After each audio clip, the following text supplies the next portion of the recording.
கர்த்தருடைய நாமத்துக்கு மகிமையுண்டாவதாக. இன்றைய வார்த்தை சங்கீதம் 51:8.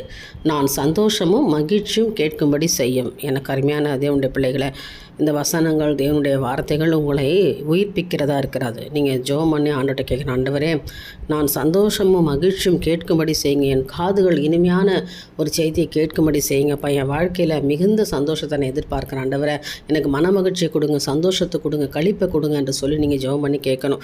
விசுவாசம் உள்ளவைகளாக எவைகள்லாம் கேட்பீர்களோ அவ்வளோ பெற்றுக்கொள்வீங்க. நீங்கள் ஜெபம் பண்ணி கேட்கும்பொழுது கர்த்தர் உங்களுக்கு ஆமேன் என்று பதில் கொடுக்குறவராக இருக்கிறார். மகிழ்ச்சி இல்லையா, ஒரு மனுஷனுக்கு மகிழ்ச்சி ரொம்ப முக்கியம். சமாதானம் சந்தோஷம் ரொம்ப முக்கியம் இல்லையா.